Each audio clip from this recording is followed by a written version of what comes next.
Assalamualaikum warahmatullahi wabarakatuh. Perkenalkan, nama saya Leila Syawadia, NIM 09910802200119, semester 4, Prodi Pendidikan Bahasa Indonesia.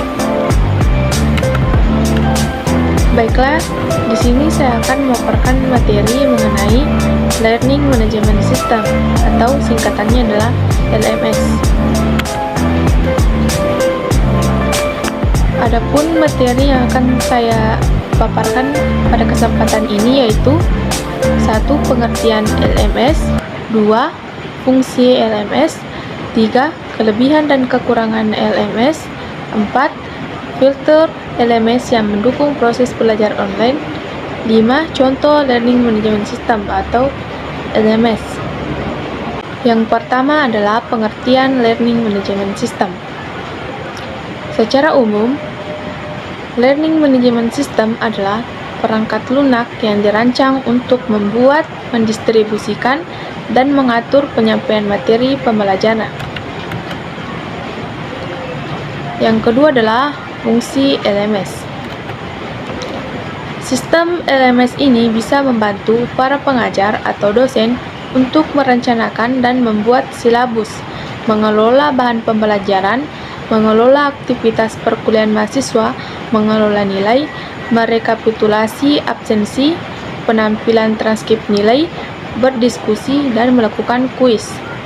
Biasanya LMS ini bisa berbasis aplikasi dan platform, yaitu web, sehingga memudahkan para dosen dalam merencanakan proses pembelajaran online. LMS juga memudahkan mahasiswa untuk mengakses konten atau materi perkuliahan dari mana saja dan kapan saja. Yang ketiga adalah kelebihan dan kekurangan LMS. Adapun kelebihan dari Learning Management System, yang pertama adalah waktu pembelajaran jadi lebih efisien karena pembelajaran online dapat diakses di mana saja dan kapan saja. 2. Biaya untuk menggunakan Learning Management System ini lebih murah dibandingkan proses pembelajaran tatap muka. Yang ketiga, memudahkan aktivitas kuliah seperti kuis, tugas upload materi, interaktif discussion. 4. Merupakan alternatif pembelajaran online selama pandemi. 5. Mempermudah dosen untuk mengumpulkan dan menganalisis data hasil perkuliahan mahasiswa dengan waktu yang lebih singkat. 6. Mempermudah dosen untuk mencari dan mengatur materi kuliah untuk mahasiswa. 7. Metode pembelajaran LMS yang menggunakan beberapa teknologi informasi berupa gambar, animasi, video, dan teks membuat materi pembelajaran dengan mudah dan dipahami serta tidak membosankan. 8. Mendorong mahasiswa untuk melakukan pembelajaran mandiri.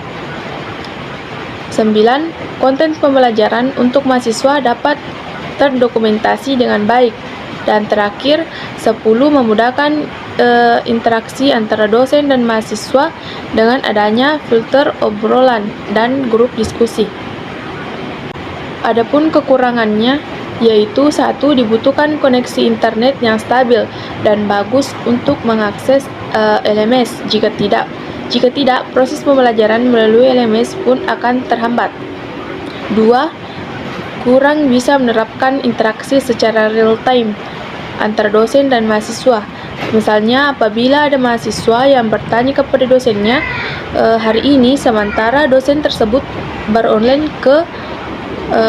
online beberapa hari kemudian, maka jawaban dari dosen tersebut baru bisa diterima mahasiswa pada keesokan harinya. 3. Membutuhkan perangkat penunjang seperti komputer, laptop, dan smartphone untuk bisa menggunakan aplikasi Learning Management System ini atau LMS. 4. Apa saja fitur-fitur LMS yang mendukung proses belajar online? Yang pertama adalah tampilan atau user interface yang mudah digunakan. Menyajikan antarmuka yang menarik bagi LMS sangat penting agar mudah diakses dan mudah dipahami oleh para penggunanya. Penggunaan LMS tidak akan merasa kebingungan saat menggunakannya. Bagi yang menyediakan LMS, fitur antarmuka yang menarik juga dapat menambah estetika laman web, sehingga bisa menarik banyak calon pengguna baru. 2. Pendaftaran bisa dengan online. LMS menggunakan pendaftaran online atau bisa dihubungkan dengan sistem informasi akademik kampus. Fitur pendaftaran merupakan fitur yang wajib dimiliki sebuah learning management system ini. Melalui fitur ini, mahasiswa dapat mendaftarkan dirinya secara online melalui laman web dan dapat melihat silabus yang dapat dipersiapkan dosen. 3. Kelas daring atau online.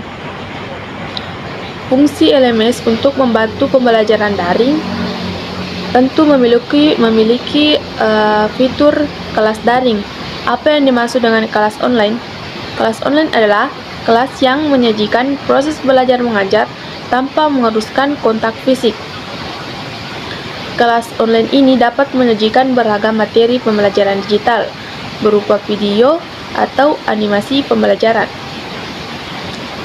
rekaman suara dosen mengenai materi pembelajaran dan dokumen materi pembelajaran atau artikel, serta buku elektronik untuk dipelajari secara mandiri oleh mahasiswa. 4. Fitur forum diskusi dan kelas.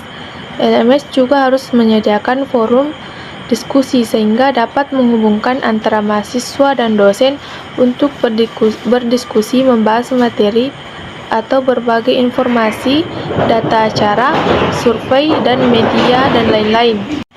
5. Fitur video conference. Fitur video ini dilakukan untuk pembelajaran tatap muka secara virtual. Bisa dikatakan untuk pembelajaran diskronus. 6. Kuis dan ujian online.